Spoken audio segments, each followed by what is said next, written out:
Hola, soy Claudia Bacariza, fisioterapeuta de pediatría y maternidad en Grow Clinic Madrid y colaboradora de Fisio Online en estos canales de bebés y mamás que te cuento en cada vídeo. En este, si acabas de ser mamá o vas a querer dar el pecho, es importante que lo veas para que no interrumpas la lactancia materna en el hospital.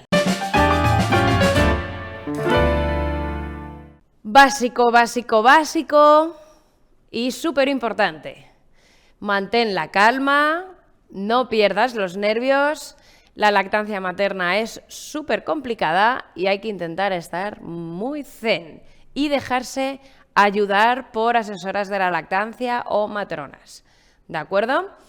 Entonces, no te frustres, nada más nacer el bebé, que si no tengo leche, que si mi pezón es plano, que si mi pezón está invertido, enseguida vas a por las pezoneras o vas a por el biberón, que están ahí a mano y que son muy tentadores. Vamos a intentar que se consiga una lactancia materna óptima sin interrumpirlo con otras cosas. Bien. El bebé va a realizar tomas muy frecuentes. ¿Por qué? Porque tiene el estómago muy pequeñito y no necesita mucha cantidad de leche para saciarse. ¿Y por qué también? Porque se cansa, es muy pequeño, su energía va en proporción al tamaño que es muy pequeñito. Entonces la succión requiere muchísimo esfuerzo y eso le agota. Por lo tanto, las tomas van a ser muy frecuentes y probablemente en el hospital estés casi todo el tiempo dando el pecho. ¿Y esto qué significa? Que has tenido probablemente o vas a tener un parto largo, esperemos que no y que salga todo bien, pero normalmente los partos, si son naturales y dejamos que vayan de forma fisiológica, normalmente requieren esfuerzo y agotamiento materno. Y esto se suma a que luego cuando nace el bebé, si todo va bien y le tienes contigo y todo es lo ideal, pues no puedes descansar.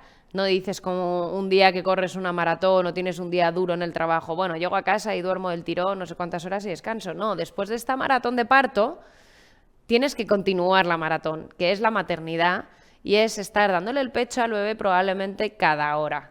¿De acuerdo? Entonces vas a tener que despertarte a darle, si es que quieres instaurar una buena lactancia materna, porque si dejas de darle porque estás muy cansada o porque el bebé está dormido y no le despiertas y demás, no vas a generar la suficiente leche, el calostro, que se genera a través de estimular, para que luego tengas una subida de leche. La subida de leche no se produce nada más parir.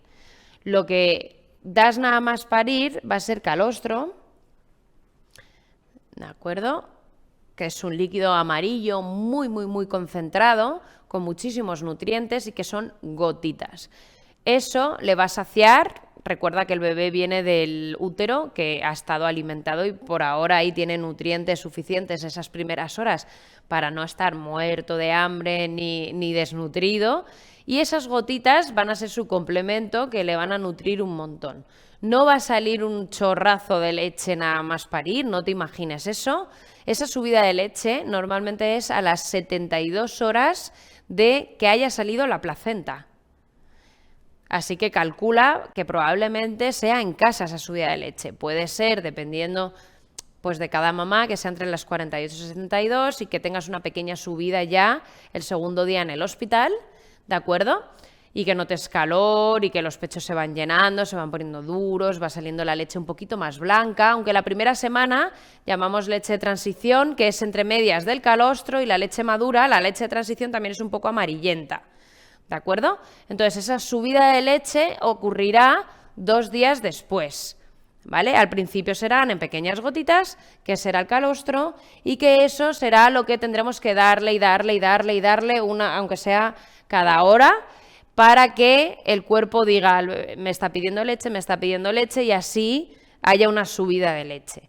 Si dejas de ponerle al pecho porque te molesta, te duele, el bebé se queda dormido, tú te quedas dormida, no te metes en el ciclo de producción de leche y a lo mejor tienes una subida mucho más bajita y bueno, pues eso es uno de los motivos que causa mucha frustración en la lactancia.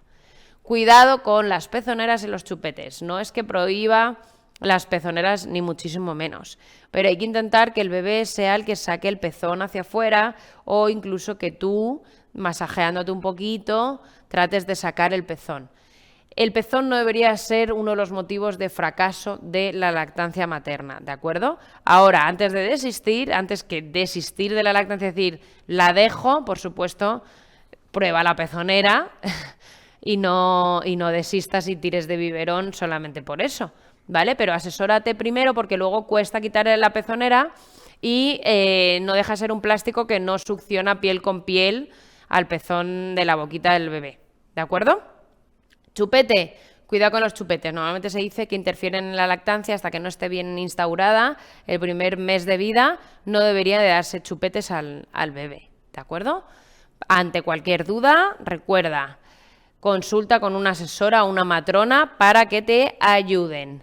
Yo te animo, como asesora de la lactancia que soy, a la lactancia materna que si está bien guiada y tienes un buen apoyo, e incluso tienes tribu de otras mamás con las que desahogarte, es verdad que es muy esclava, pero es maravillosa y que una vez que le coges el ritmo, el primer mes es más complicado hasta que te haces a él, pero una vez que coges el ritmo, los pezones dejan de doler, dejan de molestar, que es lógico que molesten al principio un poquito, pero van haciendo ahí un poco de callo y son momentos únicos con tu bebé que crecerá y que nunca más lo volverás a tener así en tus brazos. Muchas gracias y nos vemos en otros vídeos de Fisio Online. Bueno, espero que este vídeo te haya gustado, que te sirva, que te ayude. Ya sabes que puedes ver otro montón de vídeos aquí mismo, visitarnos en nuestra web fisioterapiaonline.com o suscribirte a tu canal de Fisio Online.